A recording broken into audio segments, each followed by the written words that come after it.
My trusty going to the co-host. Broncos. I appreciate it. Obviously, the biggest change for the Broncos, right? It's like I had one job and I didn't do it. Big change for the Broncos is not on the field. It is the coach, of course. They were run ineptly last year, would be a kind way to put it. But now that guy is – where is he now? We were just talking shit about him. Oh, the Jets, right? Yeah, Nathaniel Hackett back to the Jets. Right. That was one of my big arguments against Rodgers. It's like, okay, so now he's – anyway. That's a whole different rant for a whole different day. In fact, if you want to hear that rant, go listen to the AFC East episode because I definitely ranted about it. All right. Sell me on the Broncos if you can.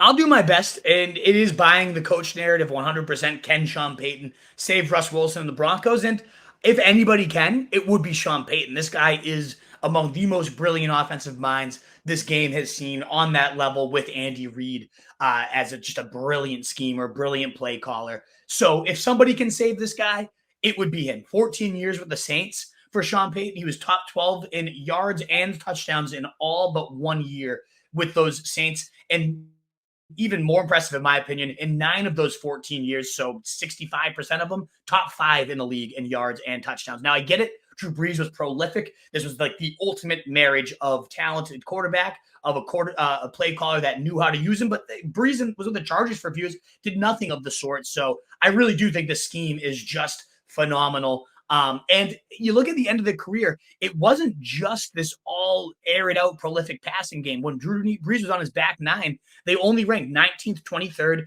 13th, 25th, and 30th in passes. So it wasn't just always a matter of throwing the ball like crazy. And that's why we're at this team level. You can probably, a lot of people are probably like, what? That's, 560 pass attempts for Sean Payton. That's pathetic. That does not seem right.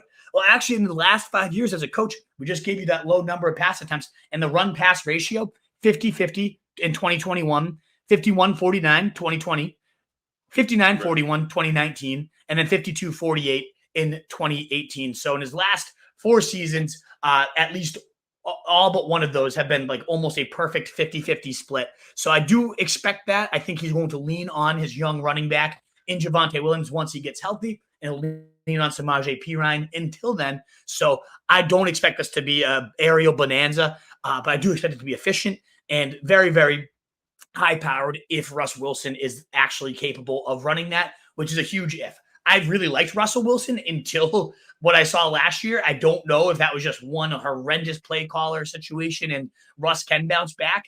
I haven't bought into that narrative in terms of my draft style too much. I do draft a good amount of Javonte Williams and Greg Dulcich. We'll talk about both those guys in a second. I have not been landing a ton of Russell Wilson. Sometimes Courtland Sutton in round 9. Not Jerry Jeudy at his price tag, but we'll talk about all those guys in a bit. In terms of what I expect from Russell Wilson, though, it's kind of like the late career Drew Brees. Right around 4,200 to 4,500 yards, right around 25 to 30 passing touchdowns if he can bounce back. There is also the ceiling. So maybe I should buy a little more Russ, but I don't know. I don't think I'm going to regret not having it. But there is the ceiling. We do just get a complete renaissance from the guy that Sean Payton, just like he did to Drew Brees, who threw for 40-plus touchdowns in over half of his seasons. Maybe we do get 15 touchdowns added on to this, and then everybody here is just a complete and utter cheat code at their price tags. Clearly, that's not what I expect. I expect more of the last 5 years or so of the Drew Brees era, of the Saints era, where it was a much more balanced attack with some nice, precise, high, just great deep ball shots that are timed up the right way. If Russ can still uncork like he used to be able to with the Seahawks, then this offense is going to take a very nice step forward under Sean Payton. How will that all get distributed? That 4,200 yards and 30 touchdowns. So as you can see, I have Jerry Jeudy and Courtland Sutton, neck and neck in terms of target share, going back and forth. The early rumblings are Courtland Sutton's playing more of the Michael Thomas, X big slot, move him around type of role. And Courtland Sutton also going 4 rounds after Jerry Jeudy, who goes rounds, close to Keenan Allen, who I just obviously raved about and gushed about. So to me, I have no Jerry Jeudy right now at his price tag. Give me Keenan Allen, Deebo Samuel, even Christian Watson, who goes a little bit later than guys that I like more. See here, I think him and Sutton are going to be very, very similar statistics-wise. 76 catches, 973, and 6 for Jeudy versus 71, 966, and 7 for Courtland Sutton. I'll take the guy that's going 4+ rounds cheaper if anybody in this passing attack, which I'm not 100% sold. I need as much as I want to buy into a Sean Payton attack. I love the rookie Marvin Mims. If you want a big rant on him, I talked about him a lot with Dane on our Dynasty show. I drafted Marvin Mims in Dynasty, ultimately moved him with Trey Lance to get Daniel Jones. But a lot of good talk about Marvin Mims and how he was one of the second best receiving prospects to come out in the last 10 years, according to a lot of the metrics that Scott Barrett likes. And there's a lot to like about this kid. He's the first player drafted by the Sean Payton era who sought him out, who uses deep ball guys great. That's the risk with Jeudy and Sutton, in my opinion, is Mims is the one that got handpicked by Sean Payton and has the talent. He's the all-time leading receiver in high school of our nation. I know it's high school, but still, like, the guy has shown at every level the ability to dominate. So he could just walk right in and nibble at one, if not both of their cheeses. So that's why I'm not all that into either of them, but especially not Jeudy at a early round 4 price tag. Beyond them, 20 and 21% target share for them, which again, I could see being closer to 16, 17, and Marvin Mims getting right into that 15 range. I predicted this very similar, though, to the later stage Brandon Cooks and Mike Thomas. That's kind of how I envision these guys, with a little bit less of a pie. Those guys, produced 5,200 yards with Drew Brees. So a smaller pie, but a similar distribution of the slices there. The big thing with Sean Payton, and yes, Alvin Kamara dictates a lot of that, but even before Kamara got there, whether it was Darren Sproles, whether it was Reggie Bush, even when he had neither of those guys, and it was like Tim Hightower and Mark Ingram, his running back shares, I'll just read you these target shares to the running back position across his last, this is nuts. So from 2021 down, 28.3% running back target share, 28.1, 27.5, 28.2, 33.8, 24.5, 23.5, 25.6, and 31.7% of the throws going to the running back. So the low there was 23.5, and that was top 5 still for running back target shares. It's a big part of his offense. It always has been. Certainly helps when he has a Kamara, Sproles, or Reggie Bush. But like I said, even in years when he didn't have them, still was getting to that 24% or so target range. So I think that's great news for Javonte Williams once he is healthy. He's coming off that knee tear, but it was at the beginning of the year. And until he's back, I think Samaje Perine is going to be an absolute bull. Remember, when he was filling in for Joe Mixon last year, he had three starts, and 2 of them he was in the top 7 fantasy running backs for those games. So the guy can definitely shoulder volume with the best of them. A big, sturdy guy. They cited that out as why we went out and made sure to get Samaje Perine a great insurance policy as we get Javonte Williams healthy, who is looking like he's well ahead of schedule. He strikes me as one of those types of guys that just kind of made of the freakish stuff, like not Adrian Peterson level freak, but you remember where he tears ACL, comes back and leads the league in rushing the next year. Like,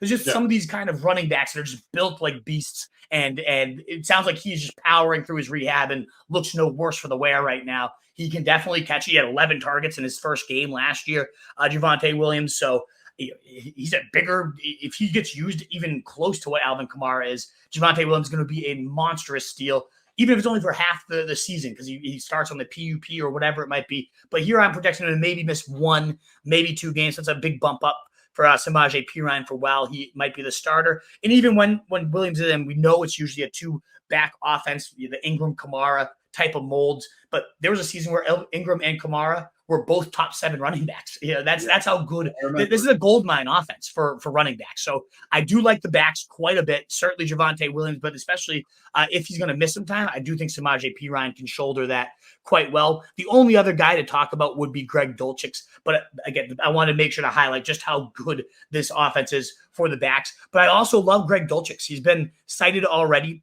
by Sean Payton. I talked about this in our tight end show, top 15 tight ends, that he's kind of in line for the joker role, the move around player in the mold of Jimmy Graham, Jeremy Shockey. And he also mentioned Reggie Bush, Darren Sproles, and Kamara as the guys that just like to move all over the place. He said Greg Dulcich is flashing the ability, the speed to be that kind of mismatch nightmare. And he says he's getting a really good vision for how he wants to use and deploy Greg Dulcich. I love that. I love it. If Sean Payton has a vision for you, I want you on my fantasy team, and I certainly want you on my team if you're going in rounds 12, 13, 14, a guy that was top 7 in tight end air yards despite missing the first 6 games of the year. He can get deep. He can go down the seam. He's one of the only guys that seem to have a good rapport with Russell Wilson all last year.